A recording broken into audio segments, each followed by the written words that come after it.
Matt, growing up in a hockey family where professional hockey is just around you all the time, what that experience, and you can try to relay that to people and kind of say, yeah, it's just second nature to you that the game is always there. What's that experience like?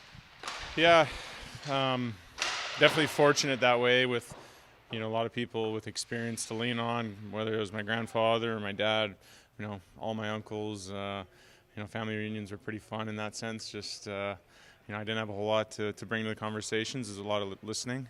And at the time, we had my uncle was a GM and other uncle was a scout, grandpa was a scout, so a lot of good hockey minds, and it was nice in the sense that I could go to any of them at any point during the season or even off season to get some tips.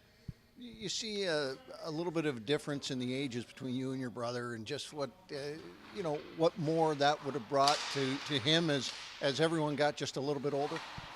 Yeah, absolutely. I was already out of the house when he was like 10, 11 years old, so I didn't get to experience much of him. But playing in Edmonton and getting to see him kind of grow up and play was pretty cool.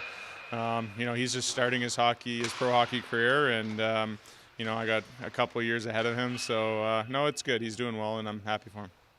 So you can kind of imagine what it might have been for like Blue Jay Vladimir Guerrero Jr., who was around the game all the time, and just what the advantage might have been there. Yeah, I think. He's obviously got a lot, his dad to lean on him, and you see the pictures of him as a young guy just around the baseball field. So, I think part of it is probably genes, but then you got a lot of really good people to lean on and offer support and advice. So, did you play baseball at all when you were a kid? A couple of years of t-ball, but that was pretty well it. It was mainly hockey. Do you watch it at all now, or have you been caught up in this? Yeah, it's been fun. It's what a ride. Obviously, some big hits for them, and I'm just super happy for the city to experience this. It's awesome. William, I wonder what's changed. When you look at all the development practices that you have been through over your time here, I wonder what's changed in the way you approach a development practice and what you're getting out of it?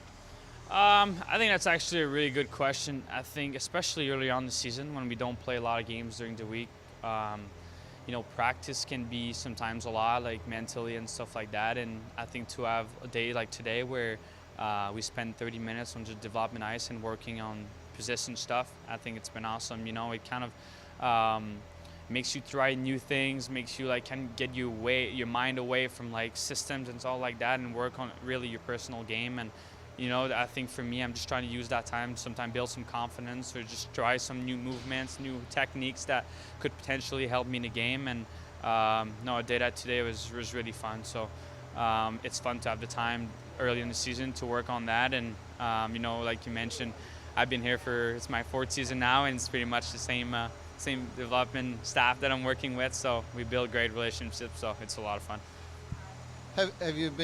Did you play baseball as a kid? I did not play baseball, but I don't know, it's hard to not follow the Blue Jays right now. I actually went to the last game when they won the division title, and it was a great time, and I tune in pretty much every game that they play, so I'm excited I think it's Friday that they start in Toronto, so the city is going to be buzzing. It's going to be a lot of fun. The energy in that game, especially obviously late in the game.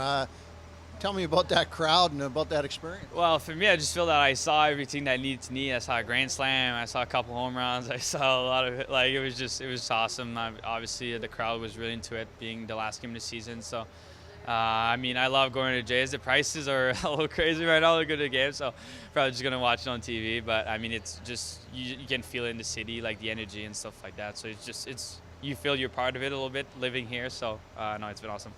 Even though the Expos, Quebec, tough loss there. Yeah, I wasn't really around when that happened. So, I've been living from Toronto for a while now, so I'm a Blue Jays fan. So.